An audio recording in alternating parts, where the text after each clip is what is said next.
सबसे पहले मेरे YouTube चैनल को देखने वाले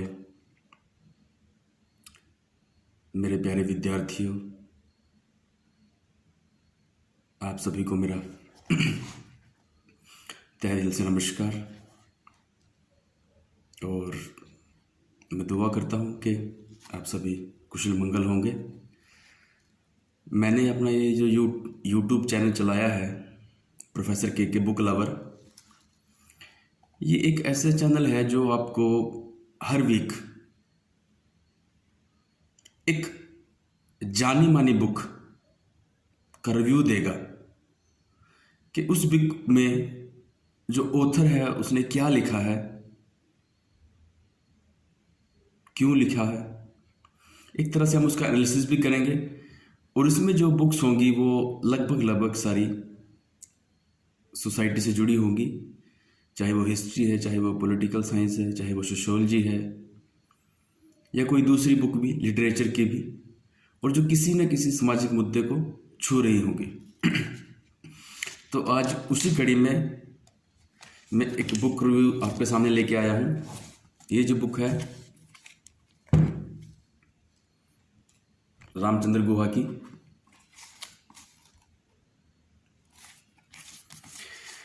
गांधी दक्षिण अफ्रीका से भारत आगमन और गोलमेज सम्मेलन तक। ये एक हिंदी वर्जन है जो रामचंद्र गुहा की बुक अभी लेटेस्ट आई थी, गांधी। और इसमें रामचंद्र गुहा जी एक जाने माने हिस्टोरियन हैं और जिन्होंने पहले क्रिकेट पर, इन्वायरमेंट पर, और फिर काफ़ी सालों से वो जो गांधी जी हैं उनके लिटरेचर पर लगातार लिखते आ रहे हैं।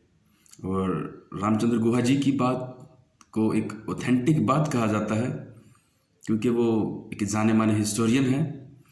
इस बुक को जो मैंने पढ़ा तो ये एक तरह से आप गांधी जी का जीवन है। और इस बुक की वो शुरुआत करते हैं जब गांधी जी दक्षिण अफ्रीका से 1914 में आए, और आने के बाद उन्होंने कैसे गोपाल कृष्ण गोखले जी के दिशा निर्देश में भारतीय राजनीति को समझने की कोशिश की, और उस राजनीति को समझकर फिर वो अपने आप भी क्या है, कांग्रेस में प्रवेश किया और कांग्रेस में उन्होंने एक अहम भूमिका निभाई। और सबसे जो इसमें जो बात है कि रामचंद्र गुहा जी ने लिखा है एक गांधी जी के आंदोलन, और उसमें दो आंदोलन बड़े अहम लिखे हैं। एक 1920 का जो खिलाफत आंदोलन था, जो मुस्लिम लोग थे वो अंग्रेजों के खिलाफ एक आंदोलन कर रहे थे, और उसमें गांधी जी ने भी उनका साथ दिया था। क्योंकि गांधी जी कहीं ना कहीं अपने दक्षिण अफ्रीका के एक्सपीरियंस से ये समझ चुके थे कि अगर भारत में अंग्रेजों के खिलाफ एक लड़ाई लड़नी है तो उसमें सबसे पहले भारत में जो कम्युनल बेस, जो धर्म के नाम पर अलग अलग हो रहे हैं हिंदू और मुस्लिम, उनको इकट्ठा करना पड़ेगा। और उन्होंने फिर इस खिलाफत मूवमेंट में का साथ दिया, और बाद में जो मूवमेंट है नॉन कोऑपरेशन में बदल गया।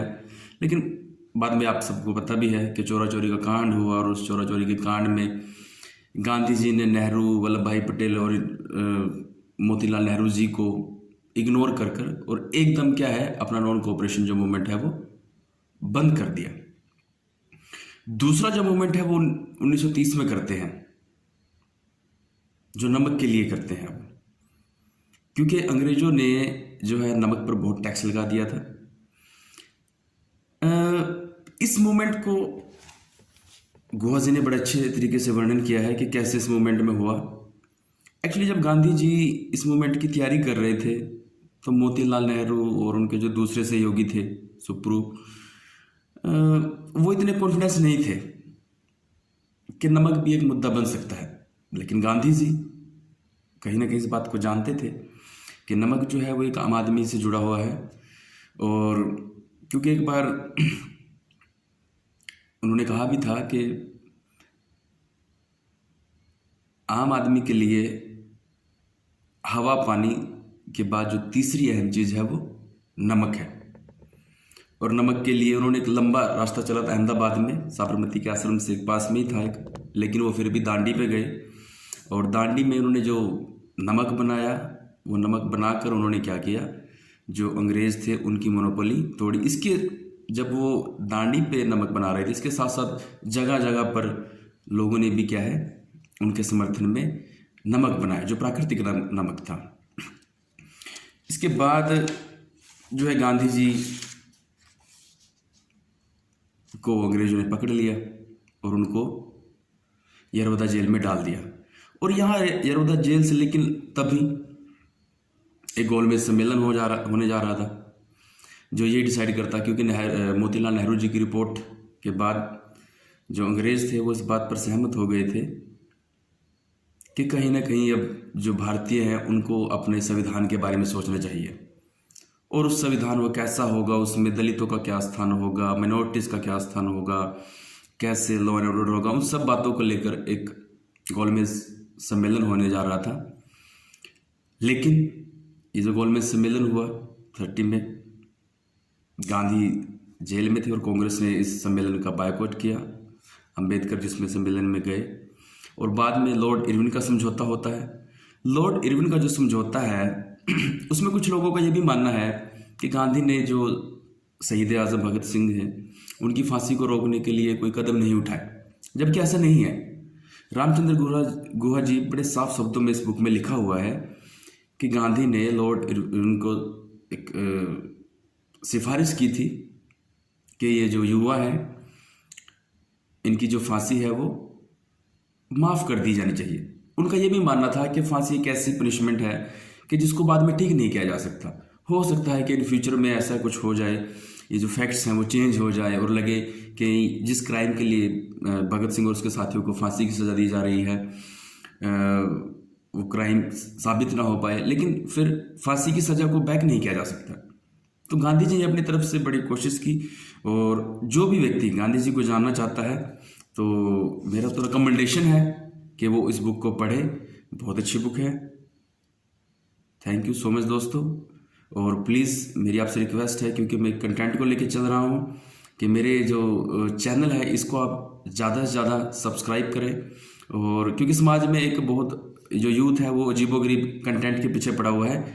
मेरी एक शुरुआत है कि एक अच्छा कंटेंट मैं उनके सामने लेके आऊँ। और नेक्स्ट टाइम मैं गांधी जी की जो हिंद स्वराज है उसके बारे में आपको एक वीडियो दूंगा कि गांधी जी ने हिंद स्वराज में क्या लिखा, कब लिखा और कैसे लिखा। नमस्कार, जय हिंद।